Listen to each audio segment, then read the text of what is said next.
আজকে সারাদিন অপেক্ষা করছিলাম কখন এই শব্দটা পাবো যে ব্যারিস্টার কায়সার কামাল মিনিস্টার হচ্ছে। যখন হচ্ছিল না তখন বারবার আমি আমার মায়ের কাছে গিয়েছি। তো আমার আবেগ ধরে রাখতে পারি নাই। আমার মা বলছিল ধৈর্য ধরো, সুসংবাদ আসবে। তা সে সংবাদটা পাওয়ার পরে এত খুশি হইলাম, এটা বলার উপেক্ষা রাখে না। বারবার নিজের কাছে মনে হয়েছে যে স্বাধীনতার পরে দুর্গাপুরে প্রথম একজন আমাদের জাতীয় পতাকা নিয়ে আসছেন।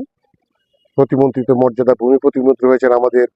কারণ আমরা যারা নির্বাচনী ক্যাম্পিংয়ে গেছি, আমাদের একটা জনগণের একটা আকাঙ্ক্ষা ছিল যে একটা ভোট দিব, একটা মিনিস্টার পাবো। সেই আশাটা পূর্ণ হয়েছে। আমরা এখন আশা করছি যে আমাদের যাদের ভুল ত্রুটি আছে আমরা যেন সংশোধন হই, আমরা যেন একটা মানবিক দুর্গাপুর গড়ে তুলতে পারি, আমরা যেন একটা নিরাপদ দুর্গাপুর গড়ে তুলতে পারি। সকল শ্রেণী পেশার মানুষ, সকল ধর্মপ্রাণ মানুষ যাতে তার নিজ ধর্ম পালন করতে পারে। মানুষ যেভাবে উজ্জীবিত হয়ে ব্যারিস্টার কায়সার কামালকে তার মানবিক কাজের জন্যে, তার চিকিৎসা সেবা, তার মেডিকেল ক্যাম্প, তার গরিব মেহনতি মানুষের পাশে দাঁড়ানো, ব্রিজ কালভার্ট থেকে শুরু করে, কাঠের ব্রিজ থেকে শুরু করে, বাজার হাট বাজার থেকে শুরু করে, উনি যেভাবে মানুষের পাশে দাঁড়িয়েছেন আমরা কৃতজ্ঞতা জ্ঞাপন করছি। তো অনেক ধরনের ষড়যন্ত্র হচ্ছিল, এইগুলার দাঁত ভাঙ্গা জবাব দিয়ে ব্যারিস্টার কায়সার কামালকে যেহেতু মিনিস্টার করা হয়েছে, আমরা যেন সবাই একটু ন্যায় পরায়ণ থাকি, আওয়ামিকা কিংবা ধাম্বিকতা এগুলা পরিহার করে একটা নিরাপদ জনপথ হিসাবে, যেখানে সকল শ্রেণী পেশার মানুষ সাম্প্রদায়িক মিলন মেলা হিসাবে আমরা যেন দুর্গাপুর প্রতিষ্ঠাতা করতে পারি।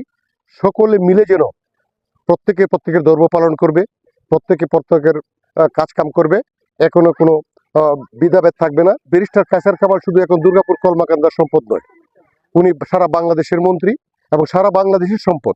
আমরা যেন এই সম্পদটাকে নষ্ট না করি, আমাদের দাম্ভিকতা, অহমিকা কিংবা দলের পরিচয়ে আমরা যেন এহেন কোনো কাজ না করি যাতে ব্যারিস্টার কায়সার কামালের সুনাম নষ্ট হয়। অদূর ভবিষ্যতে আমি ব্যক্তিগতভাবেও মনে করি যে আমরা এমন কোনো কাজ করব না যাতে আমাদের দলের ভাবমূর্তি ক্ষুণ্ণ হয়। কারণ আমরা বুটে দেখেছি যে আমরা বুঝতেই পারি নাই যে আমরা যেখানে যা আশা করছি তার চেয়ে অনেক কম বুট পেয়েছি।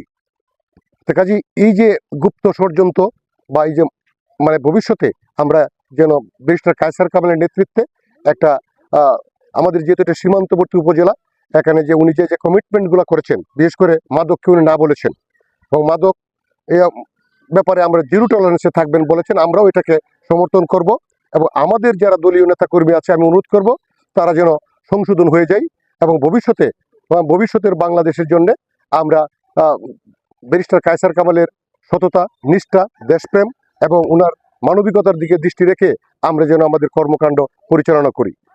দৈনিক আজকের বাংলা .net